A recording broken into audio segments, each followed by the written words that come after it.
I have another story to tell you. It's about hand-me-downs, the Great Migration, and British crime dramas and how they lead to a luxurious life. You ready? Let's get started.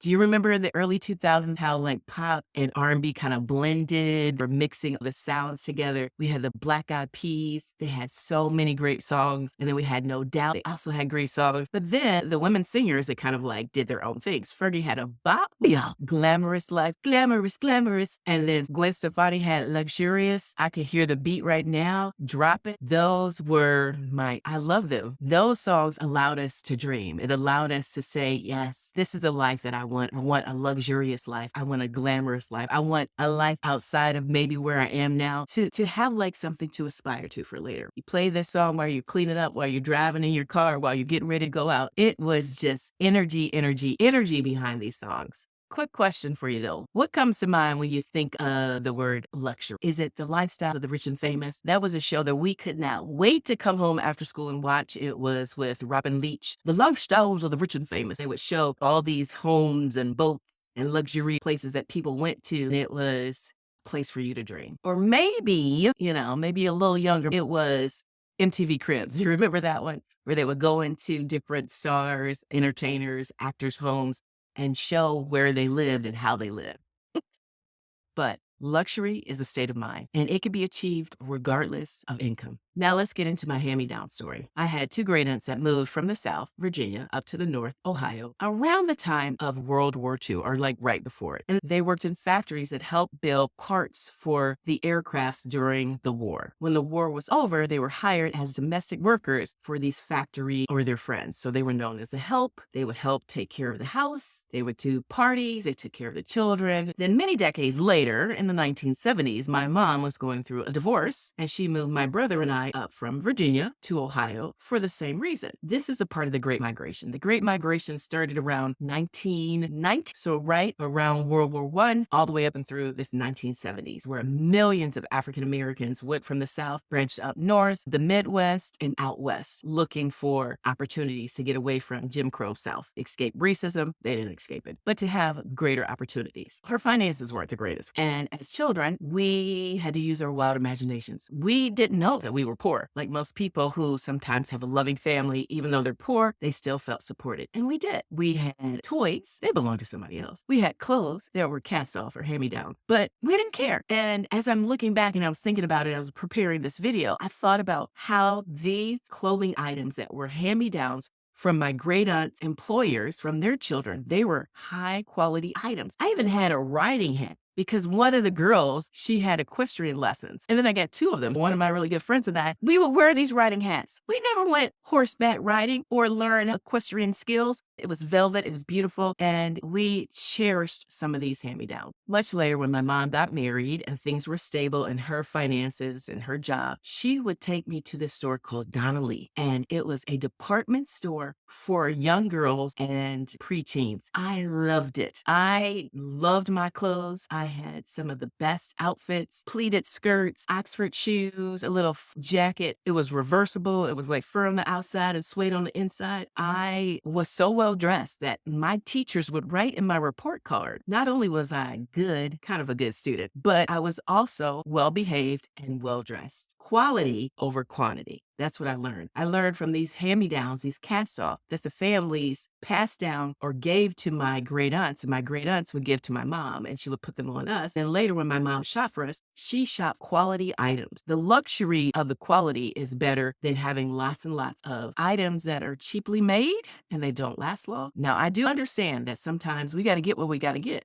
Vivian Tu, who is known as your rich BFF, she wrote a New York Times bestseller. In her story, she talks about when she was struggling and working on Wall Street, she would have to buy pantyhose over and over because she could not afford to buy the more expensive kind that would run. She would buy the $3 pantyhose or $6 pantyhose every few weeks instead of buying the $40 pair of pantyhose that would last longer, because at that point, you only have 6, you don't have 40. So I get it. And that's not what I'm trying to say in this story. I am trying to help you see that luxury doesn't have to do with money. Along this journey of getting to the idea of accepting luxury as abundance, and it doesn't have to do with income, I had to heal my money wounds. I had to go back and learn about these stories of money in my life. Have you done that before? I would love to know, have you done some healing of your money story? Your money story is when you go way back in your memory and think about, when was the first time you started to understand or know what money is? Maybe you heard your parents or other elders say money doesn't grow on trees, or you can't have that, it's too expensive. Those are all some of this programming that we had in our head. One of my money stories, my early memories of money story, is when we were poor and we were signed up for summer camp,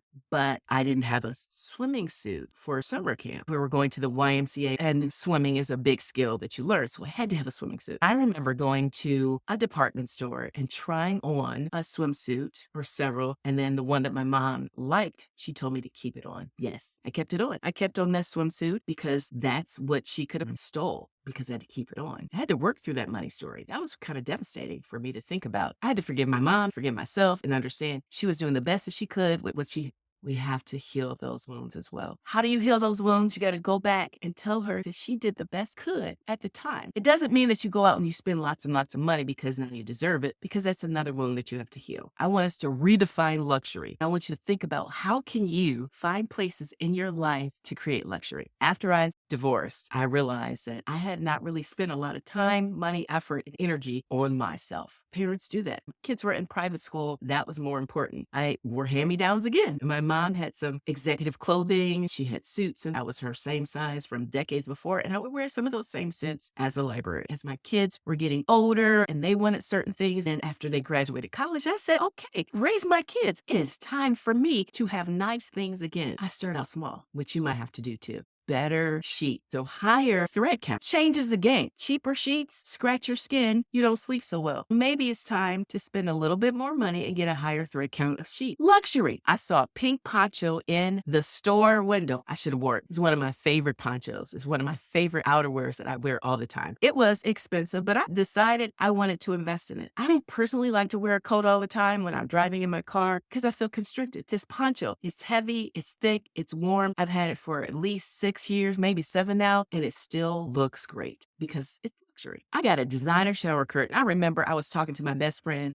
Shower curtain costs like so many dollars. I'm used to getting the cheap one and replacing it over and over. She said, Dawn, I spent a little bit more on a shower curtain, and it was one of the best investments I've ever made. It's about 5 years in. It's my favorite thing. When I open up my bathroom and I see my shower curtain, it makes me smile. And I haven't had to replace it. I do replace the liner behind it, but the outward facing shower curtain, it makes my bathroom an oasis. Luxury. Then I think about this pink sequin skirt that I got for holiday parties a couple years ago. Luxury. A trip to Puerto Rico and staying in an Airbnb that's near the beach and I can walk there. That's luxury. Bath salts, candle, body scrub. That's luxury to me. Binge watching British crime dramas when I need a time to just relax and let go. That's luxury to me.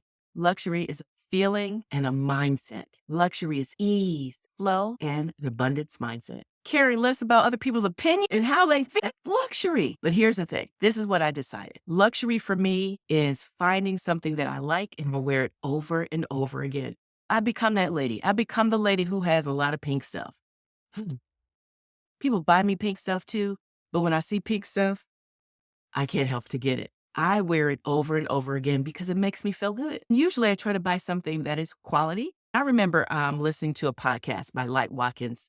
He is a meditation teacher. He did an experiment. He wore the same t-shirt to school for like a week straight, and nobody noticed it. One of my clients does that experiment. She was like, people don't care about what you wear. They don't pay attention.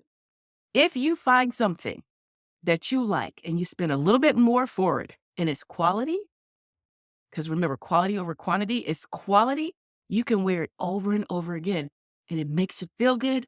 That is luxury. Luxury is a state of mind. It attracts abundance and you become a magnet for what you desire.